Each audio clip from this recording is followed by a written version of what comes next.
জামালপুরে নার্সের গাফিলতিতে স্কুলছাত্রীর শরীরে ভিন্ন গ্রুপের রক্ত। রিপোর্ট আবু সায়েম মোহাম্মদ সাআদাত উল করিম। নার্সের গাফিলতির কারণে জামালপুর জেনারেল হাসপাতালে আফসানা আক্তার ১৪ বছর বয়সী পঞ্চম শ্রেণীর এক ছাত্রীর শরীরে ভিন্ন গ্রুপের রক্ত প্রয়োগ করার ঘটনা ঘটেছে।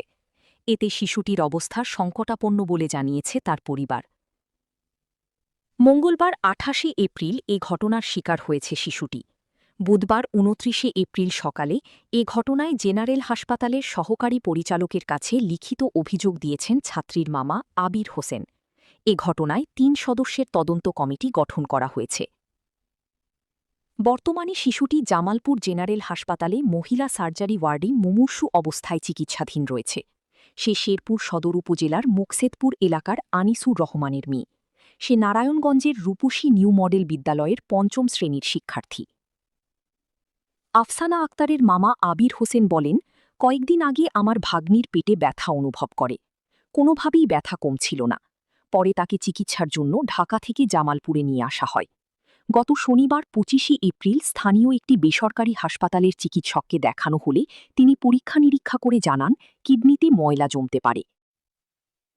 পরে তাদের পরামর্শে জামালপুর জেনারেল হাসপাতালে ভর্তি করেন। ভর্তির পর চিকিৎসক বেশ কিছু পরীক্ষা দেন। সব পরীক্ষার প্রতিবেদন দেখে চিকিৎসক তার অ্যাপেন্ডিসাইটিস হয়েছে বলে জানান। পরে মঙ্গলবার অপারেশন করানো হয়।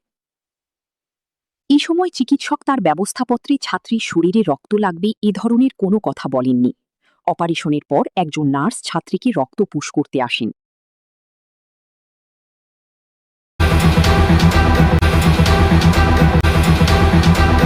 দেখা যায় রক্তটি ভিন্ন গ্রুপের। শরীরে যে রক্ত পুশ করা হয়েছে সেটা ও পজিটিভ, আর ছাত্রীর রক্তের গ্রুপ এ নেগেটিভ। তা ছিল পাশের বিছানার সিজারের রোগীর রক্ত।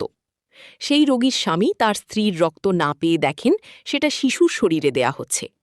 পরে ৩০ ভাগ দেওয়ার পর শরীরে রক্ত দেওয়া বন্ধ করা হয়। এ বিষয়ে নার্সদের মধ্যে কোনো ধরনের অনুশোচনা না থাকায় তার মামা হাসপাতালে এসে সামাজিক যোগাযোগ মাধ্যমে ছড়িয়ে দেন।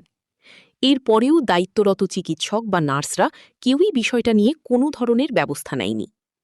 পরে হাসপাতালের সহকারী পরিচালককে মোবাইলে বিষয়টি জানানো হলে চিকিৎসককে ব্যবস্থা গ্রহণ ও আলাদা চিকিৎসার পাশাপাশি নজরদারির নির্দেশ দেন।